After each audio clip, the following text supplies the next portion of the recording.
Now, why did he wait till August 3rd? The reason for that is that in the Jewish law, the rabbis have said that anybody who does work on Tisha B'Av, that work will lead to no good. There will be up the creek.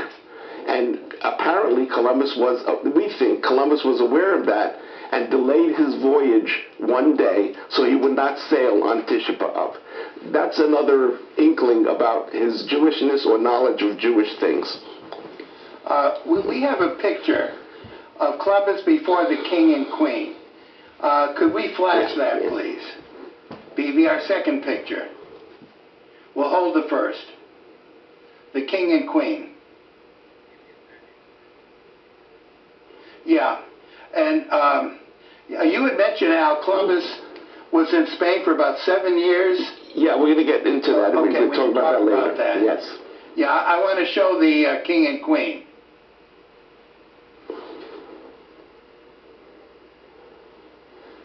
Okay. Aha. All right. You want to talk about that, Adam? Well, we see them listening to him. Now, take a look at the king. Is he really that interested in what Columbus is saying? Not necessarily. He's very relaxed. And it appears that he may be looking over Columbus's head to something else. The queen, again, is listening with her hand on her chin in a way that could be interpreted that maybe she's not that interested. And that happened the first time he came to them. This is what happened. They kind of said to him, hey, it sounds interesting, but not now. Goodbye. And they got rid of him. And the story that she sold her jewels so we could buy the ships, I don't think that was true. I'll tell you how she got the money to make that trip. Okay, my friends, we're going right into Columbus now. Al is going to talk about Columbus. Why is it that some people believe that Columbus was Jewish, well, I think, or at least of Jewish descent? No, I think you got the wrong question. I think it's question 7. Oh, you want to tell us about Columbus's background? Yeah, we have to know that before we jump into the other thing. His background actually remains a mystery. There's a Spanish author, Blasco Ibáñez, who gave 3 possibilities about Columbus's mysterious background. His first reason was perhaps Columbus's life as a pirate, because Columbus was a pirate at one time. So that's a real so he didn't necessarily want to be talking about his life as a pirate. So that was one thing. A Jewish pirate, yes. The second one was that since he came from a very poor family, he might have been ashamed of that fact and didn't want it generally known where he came from. So that's the second reason. And the third reason that Ibáñez gives is his hiding his Jewish origin. Interesting.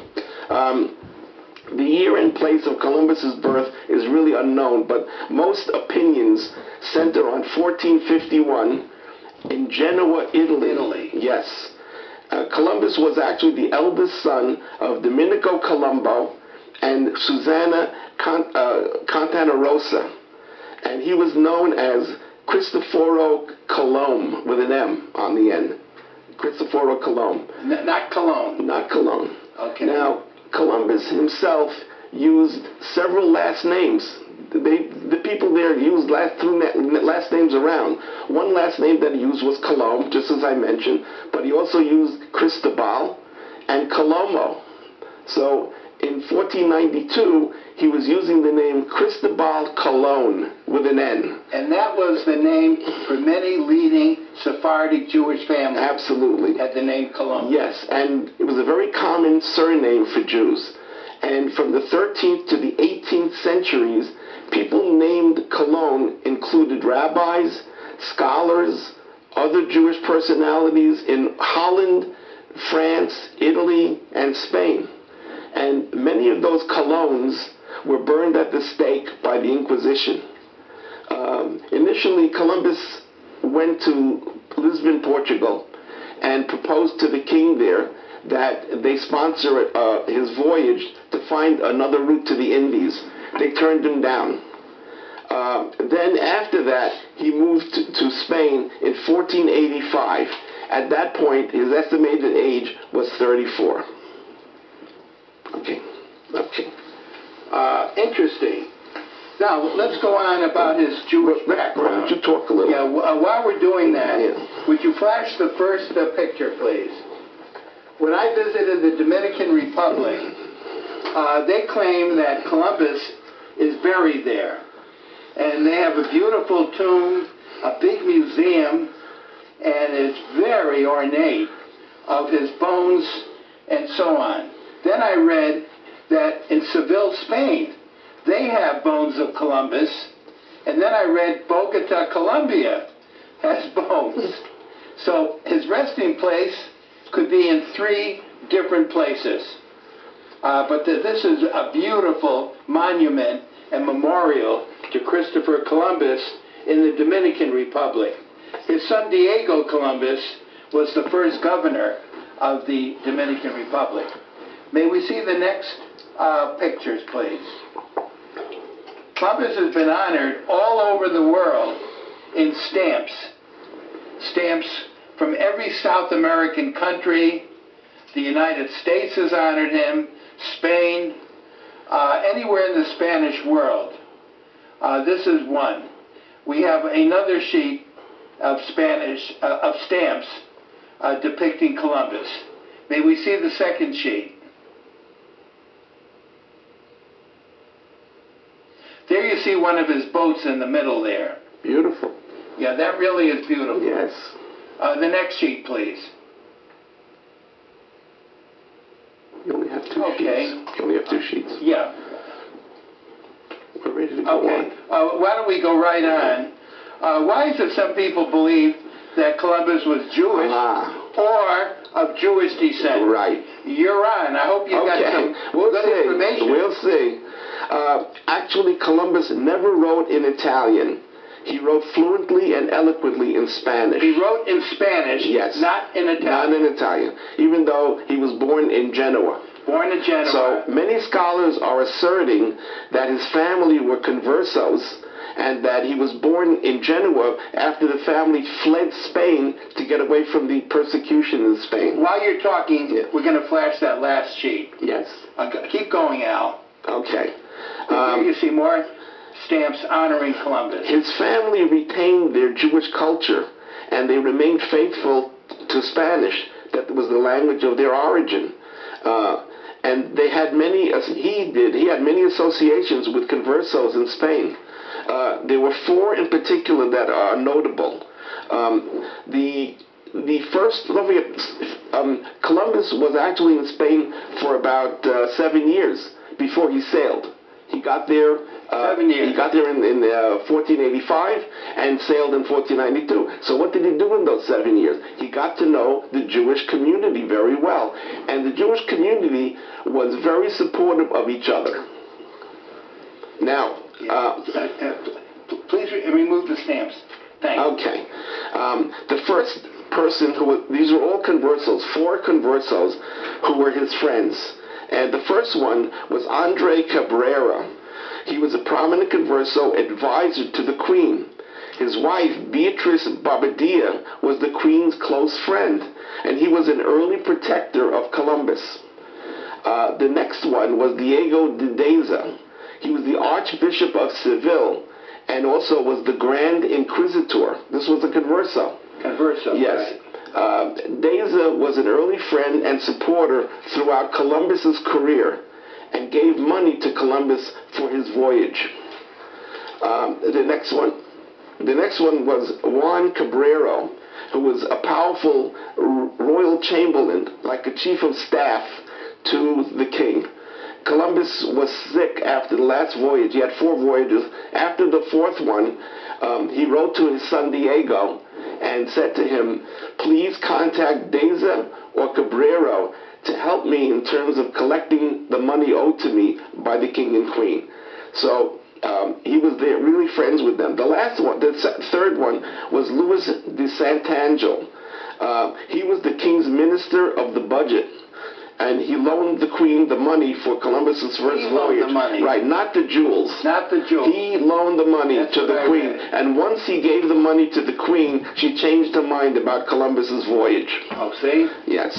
In fact, Sant'Angelo's relatives were burned at the stake as Marranos.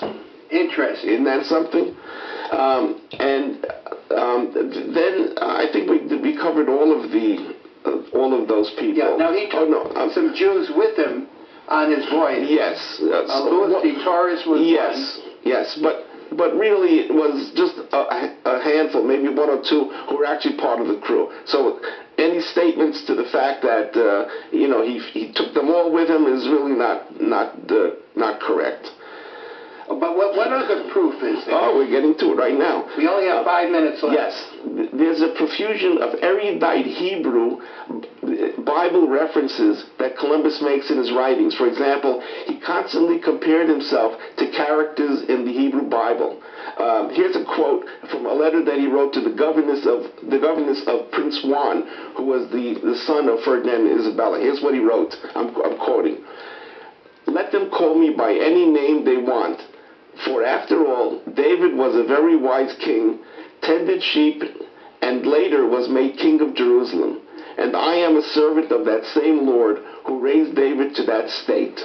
Interesting. Now, Columbus used other biblical references. For example, he mentioned the Jews out of Egypt with Moses. Jews out of Egypt with Moses. King Solomon. The Book of Kings. Right. And Isaiah.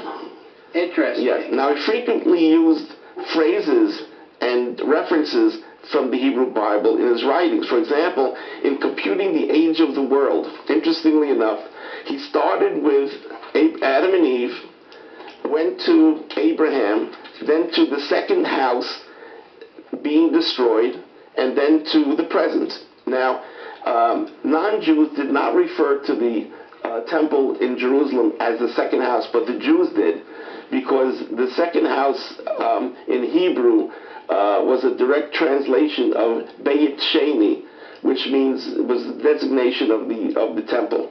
So he was referring to it as second house. With Beit Sheni is second house.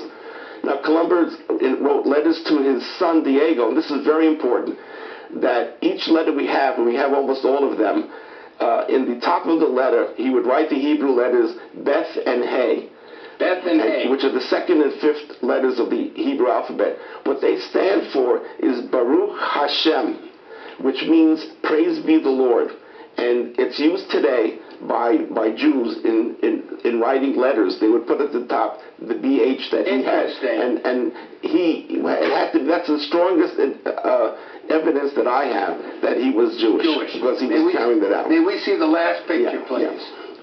To our viewing audience, this is a picture of Cristobal Colon de Carvajal, the Marquis of Jamaica, 18th generation descendant of Christopher Columbus. Fantastic. And note the name Colon. That's right. That he uses. Right. Like Al had mentioned, the Spanish Jewish name Colon. This is an 18th descendant of Columbus.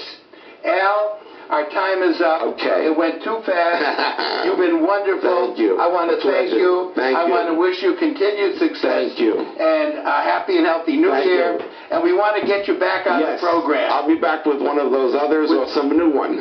Terrific. Okay. You're a terrific guy. Thank you. You too. Thank you. My pleasure. And lots.